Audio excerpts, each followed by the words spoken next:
اپنے آپ کو چیک کریں، کیا دن کا زیادہ حصہ افسردگی اور اداسی میں گزرتا ہے آپ کا؟ کیا آپ کو ہر وقت اندر سے کوئی غم اور دکھ لائق ہے کہ خوش ہونے والی بات پہ بھی خوش نہیں ہو پاتے؟ زندگی بس ایک بوجھ بن گئی. تو اپنے آپ کو جائزہ لیجیے. کسی کام میں دل نہیں لگتا، ایک شروع کرتے ہیں، بور ہو گئے، چھوڑ کے اس کو، چلو یہ کر لیتے ہیں، وہ ادھر ادھورا پڑا ہے، ادھر وہ کر لیتے ہیں، وہ کر لیتے، کچھ بھی مکمل نہیں کرتے.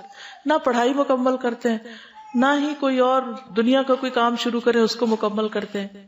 ہر چیز ادھوری ہے، زندگی ادھوری. پھر ایک گلٹی کانشیس رہتے ہیں ہر وقت کہ جیسے کوئی گناہ کیا ہوا ہے، اور وہ ان کے دماغ پر سوار رہتا ہے، اور اس کی وجہ سے بعض اوقات بے اعتمادی کا شکار ہو جاتے ہیں. اور کیا کرنا، ہم اس قابل ہی نہیں. کوئی ان کو کام دیا جائے کہ ہم غریب اس قابل کہاں، ہم یہ نہیں کر سکتے، ہم وہ نہیں کر سکتے، کچھ کرنے کو تیار نہیں، کیونکہ وہ اتنا انڈر ایسٹیمیٹ اپنے آپ کو کرتے، اور یہ بھی مایوسی کی ایک شکل ہوتی ہے. پھر بعض لوگ ذہنی اور جسمانی طور پر ہر وقت تھکاوٹ کا شکار رہتے ہیں، کیونکہ یہ اتنے زیادہ خیالات غلبہ پا لیتے ہیں کہ وہ دل بھی پریشر میں رہتا ہے، اور پھر وہ جو خون پمپ کرتا ہے وہ پورا ایک سسٹم ان کا اسی قسم کا بن جاتا ہے. کبھی بھوک کم ہو جاتی ہے ان کی، کبھی نیند کم ہو جاتی ہے، کبھی زیادہ ہو جاتی ہیں دونوں چیزیں. اوور سلیپ کرتے ہیں، سوئے رہتے اٹھنے کا نام نہیں لیتے، یا کبھی کھاتے رہتے بھوک نہیں ختم ہوتی ان کی، کبھی کچھ نہیں کھاتے. تو یہ بھی اس کی علامتیں. پھر سستی، کاہلی. تو یہ چیزیں جو ہیں ان کی بھی اصل میں بنیادی وجہ جو ہوتی ہے وہ ماحول اور حالات اور آس پاس کی جو چیزیں ہیں اس کے علاوہ ان کے اندر کیمیکل امبیلنسز ہوتے ہیں. کیمیکل امبیلنسز ڈپریشن کی ایک وجہ بنتے ہیں. اسی طرح بعض اوقات کچھ حادثات ہوتے ہیں زندگی میں، کچھ ایسے واقعات پیش آتے ہیں کہ جو ذہن اور دماغ پر اتنا گہرا اثر ڈالتے ہیں کہ ان کی تصویر دماغ سے ہٹتی نہیں. پھر شیطانی وسوسے جو ہوتے ہیں اس کو بار بار خیالات کو لا کر، کوئی خواب ایسا دیکھ لیا یا کوئی واقعہ ایسا دیکھ لیا، کسی کے سامنے کوئی قتل ہو گیا یا کوئی چور آ گئے یا کوئی زلزلہ آ گیا یا کوئی اور اس طرح کا اس نے حادثہ دیکھ لیا، کوئی ایکسیڈنٹ روڈ پہ دیکھ لیا، تو وہ پھر کیا ہوتا ہے، بار بار ان کے دماغ میں اس کی تصویر آتی ہے، اور وہ جب آتی ہے وہ ان کے پورے سسٹم کو ہلا کے رکھ دیتی. تو اس طرح صرف وہ خود نہیں بلکہ وہ اثرات ان کے بچوں کے اندر، ان کے نسلوں تک منتقل ہونا شروع ہو جاتے ہیں. یعنی ڈپریشن بعض اوقات وراثت میں آتا ہے. ماں باپ اگر اس کا شکار ہے تو بچوں کے اندر اس کی علامات ظاہر ہو جائیں گی. تو یہ صرف ذہنی نہیں، پھر ایک جسمانی بیماری بھی بن جاتا ہے. اسی طرح بعض اوقات کسی کی بے وفائی، کسی کا دھوکہ دینا، کاروبار میں شراکت میں کسی کو نقصان پہنچ جانا، رشتہ داروں کی طرف سے، والدین کی طرف سے محبت کا نہ ملنا، توجہ نہ ملنا، یہ ساری چیزیں پھر انسان کے اندر پریشانی ظاہر کرتی.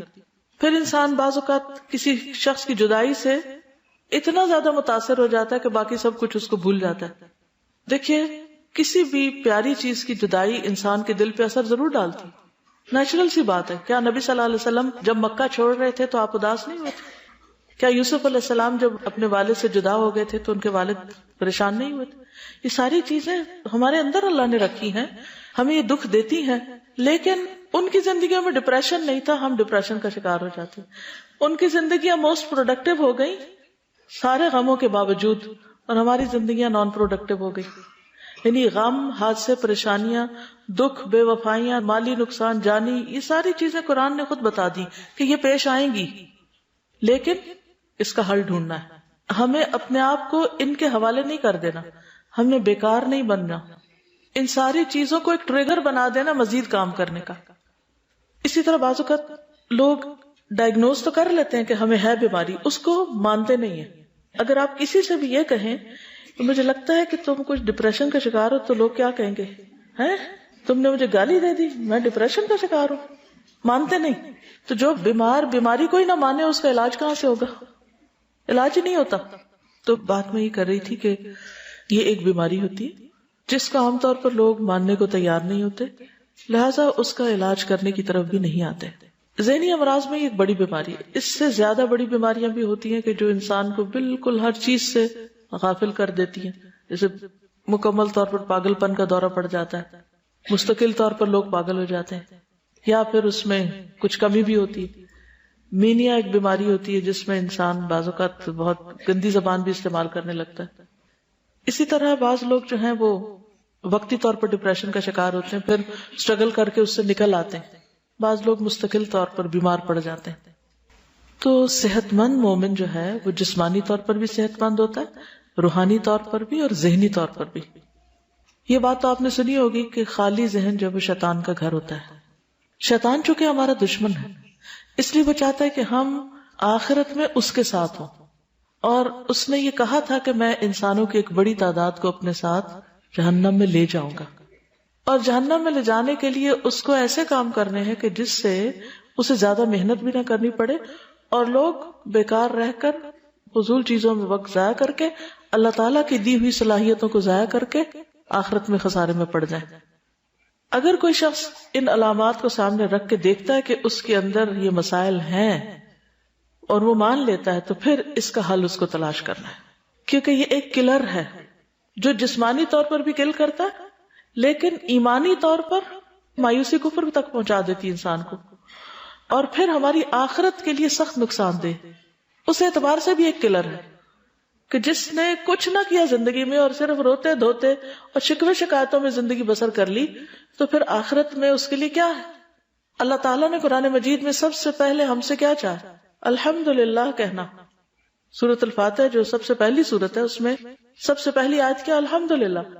کہ قرآن ہمیں شکر گزار بنانا چاہتا ہے، اللہ تعالیٰ ہمیں شکر گزار بندہ دیکھنا چاہتے ہیں. تو ڈپریشن کا مریض اس بات کا کھلا ثبوت ہے کہ اس کے اندر شکر گزاری نہیں ہے.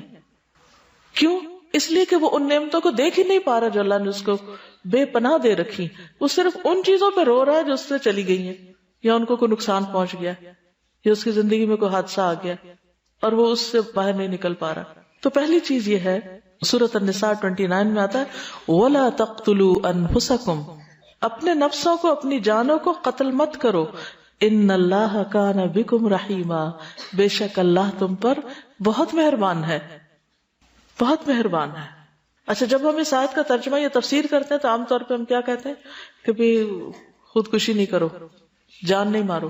لیکن یہ جو خاموش کلنگ ہے اور اپنے آپ کو ہم ہلاک کیے جا رہے ہیں بیکار رہ کے، یہ بھی قتل کرنا ہے. جب ہم کچھ کر نہیں رہے، ہم پروڈکٹیو نہیں، تو کل ہی کر رہے ہیں نا، اپنے آپ کو ضائع کر رہے ہیں. ہم دنیا میں بھی زندہ لاش بن کے پھر رہے ہیں.